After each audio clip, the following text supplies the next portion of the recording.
You know, it's amazing when we look through our attics and maybe storage areas or desks what you can find. But for one Surry County man, he got the shock of a lifetime. Doug Cook is a retired educator who recently discovered that his grandfather, right here, actually worked on the development of the atomic bomb. We caught up with him about his recent discovery. Well, Mr. Cook, this is phenomenal. You tell me this story. I'm sure you've heard this since you were a little boy. Well, when I was real small, my mom used to say that we need to go up to see her mother, and she always just called her mom, said, "Pops, come in." I was about 4 to 5 years. I was about 5 years old, I suppose, and never knew where he'd been. I just knew that he'd been out of town. And then a little later, I heard that he was working at Oak Ridge, Tennessee, on a secret project. It was never discussed. It was always secret. So I never knew what they were talking about. I got some old papers and folders and photographs I was going through, cleaning out my desk, and lo and behold, I came across a certificate. It's from the United States of America, had John C. Barnes on there. He had worked on the Manhattan Project, and he got a certificate of appreciation, which I framed, but I could not believe that I had found the thing all these years later. It was just in a folder, sort of beat up a little bit, and I framed it. You know, it makes me think, like, what does this make you feel? And if you could go back and talk to him, what would you say?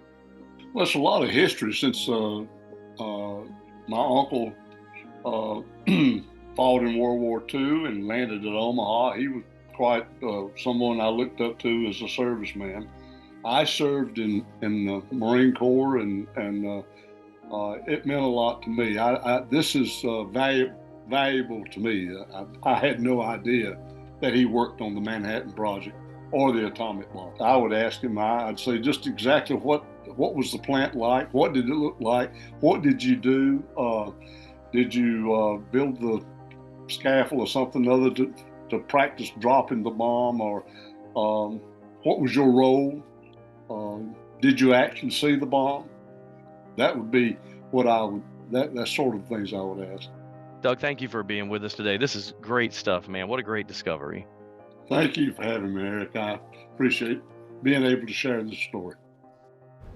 I just can't imagine that you were told as a child, it's a secret thing he's working on. By the way, his trade was masonry and design. So he might have designed, they don't know what he did, like, right, we'll never know. But they think it was some sort of maybe part of the scaffolding that would hold the bomb in place, whatever. But he had a part in it, and he said he didn't find that until 4 months ago. It's just a fascinating discovery. I mean, it truly is. And to hear the questions, I thought that was a good question of you to ask him, you know, what are some things that you would have asked if he was here, you know, today? It's just an interesting discovery. And he says he can't wait to see Oppenheimer. Right, ding, ding, ding. Right. And I mean, just think if you never would have, you know, discovered that. I mean, think about it. Could have been thrown away. It could have been lost forever, and then you would have never even have known. It was almost as if it was meant to for him to find. And then he told me, he goes, in proper time with Oppenheimer, I cannot wait to go see this now. But there are no pictures of him. The pictures you saw were public domain pictures we found about the Manhattan Project. So they don't even have pictures of him working on it, but they have the certificate. Oppenheimer will have a whole new meaning for him in that movie theater. So true. Very cool.